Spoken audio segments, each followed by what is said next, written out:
નમસ્કાર વિદ્યાર્થી મિત્રો, હું છું ઝાલા જયેન્દ્ર અને તમે જોઈ રહ્યા છો ગુજરાતી એજ્યુકેશન. વિદ્યાર્થી મિત્રો, આજે હું તમને ધોરણ 6 વિષય પલાસ ગુજરાતી પ્રથમ ભાષા પૂરક મૂલ્યાંકન 1 2023 અને 24નું પ્રશ્નપત્ર સમજાવી રહ્યો છું. વિદ્યાર્થી મિત્રો, તો જોઈએ પ્રશ્ન 1 હતી, એની અંદર ખાલી જગ્યા આપેલી છે. ખાલી જગ્યા તમારે 4 માર્કની રહેશે અને પહેલી ખાલી જગ્યા છે કે એવું શું છે જે ડરામનું હોય. બીજું, એટલે એની ખાતરી થઈ કે આવું વિચારનાર કહીએ એકલી જ ન હતી. નંબર 3, ઝઘડો પતી જતાં બંને ભાઈબંધોએ સુલેહ કરી લીધી. નંબર 4, મતદાન કરવું એ દરેક નાગરિકનો અધિકાર છે. હવે બ, ખોટા વિકલ્પ છે કે સાચું વાક્ય ફરીથી લખો, એ તમારે 4 માર્કનું રહેશે. નંબર 1, નરેશે માહિતી ગોઠવીને ચાર્ટ તૈયાર કર્યો. નંબર 2, લોકો જુદા જુદા પ્રકારના ધંધા વ્યવસાય કરીને આજીવિકા મેળવે.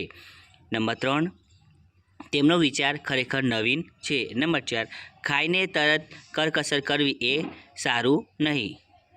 નંબર 4, ખાઈને તરત કસરત કરવી એ સારું નહીં. હવે પ્રશ્ન 2, એની અંદર એક વાક્યમાં ઉત્તર છે, એ તમારે 8 માર્કનું છે. પહેલું છે, તોમોએ પ્રાથમિક શાળામાં શાનો કાર્યક્રમ થયો.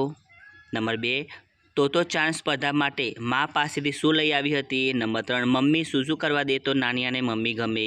નંબર 4, નાનીઓ લીમડાને ઊંઘણસી અને ઠોઠ કેમ કહે છે. વિદ્યાર્થી મિત્રો, આ બધા પ્રશ્નો છે, એના સોલ્યુશન તમારે જાતે કરવાનું રહેશે.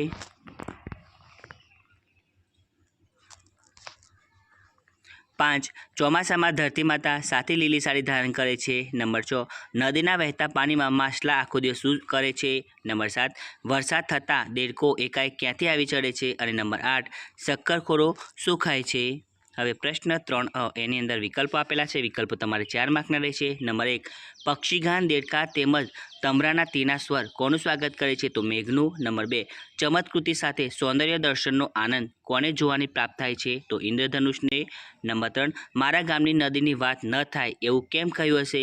એ એટલી ગમે છે કે એનું વર્ણન કરવા માટે શબ્દ મળતા નથી. નંબર 4, નદીની સરખામણી ઘીના રેલા સાથે કેમ કરી હશે તો ઘીનો રેલો જેમ લાપસી પરથી થાળીમાં ચારે એમ નદીનું પાણી ખડક ઉપરથી નીચે વહેતું રહે છે. હવે બ, એની અંદર વર્ગીકૃત કરવાનું છે. વિદ્યાર્થી મિત્રો, એ તમારે 4 માર્કનું રહે છે. પહેલું વ્યક્તિવાચક તો કહરસંગ નર્મદા, જાતિવાચકમાં શારા પંકી, દ્રવ્યવાચકમાં બાજરી, સમૂહવાચકમાં સૈન્ય અને બાચકું અને ભાવવાચકમાં ધૈર્ય.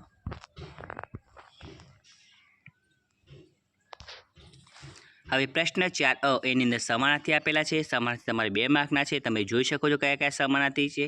બ, એની અંદર વિરુદ્ધાર્થી શબ્દો આપેલા છે, એ પણ તમારે 2 માર્કના છે. આનંદ અને ખુલ્લું. હવે ક, કહેવતનો અર્થ લખો, એ તમારે 2 માર્કના છે. નંબર 1, ભૂતનો વાસો પીંપળું, જેવો માણસ તેવો વાસ. નંબર 2, મનસા મનસા ભૂતને શંકા ડાકણ, ખોટો વહેમ. હવે ડ, નીચે આપેલા શબ્દ સમૂહ માટે એક શબ્દ લખો, એ તમારે 2 માર્કનું છે. નંબર 1, ઝઝુમતો ટેકરાનો ખૂનો તો ભેખડ. નંબર 2, ઘી પીરસવાનું નાટચાવાળું સાધન તો વાઢી. હવે પ્રશ્ન 5 રૂઢિપ્રયોગનો અર્થ આપી વાક્ય પ્રયોગ કરો, એ તમારે 2 માર્કનું છે. વટ પડવું એટલે મોભા જેવું લાગવું, પ્રતિષ્ઠા લાગવી. મનુષ્ય જ્યારે એમના બાપાના ખોરામાં બેસતા ત્યારે એમને વટ પડતો હોય એવું લાગતું. હવે બ, એની અંદર વિશેષણ આપેલા છે, એ તમારે 2 માર્કના છે. નંબર 1, રીના તેજસ્વી વિદ્યાર્થીની છે તો તેજસ્વી આવશે. નંબર 2, કરશનભાઈ દયાળુ માણસ છે તો દયાળુ. હવે ક, એની અંદર જોડણી આપેલી છે. જોડણી પણ તમારે 2 માર્કની છે. તમે જોઈ શકો છો સૌંદર્ય અને પતંગિયું કઈ રીતે લખવાનું છે. વિદ્યાર્થી મિત્રો, ડ, એની અંદર ક્રિયા વિશેષણ વાપરી ખાલી જગ્યા પૂરો, એ તમારે 2 માર્કનું છે. નંબર 1, દાંતમાં સડો ન થાય તે માટે હાર્દિક સવારે ઉઠ્યા પછી અને રાત્રે સૂતા પહેલાં દરરોજ બ્રશ કરે છે. નંબર 2, મિનલને નવી નવી વાનગીઓ શીખવી ગમે છે, એ અવારનવાર જાતભાતની રસોઈ બનાવે છે. તો વિદ્યાર્થી મિત્રો, તમને અમારી આ વિડીયો પસંદ આવ્યો હોય તો વિડીયોને લાઇક કરો, કમેન્ટ કરો, શેર કરો અને સબસ્ક્રાઈબ જરૂર કરો. ધન્યવાદ.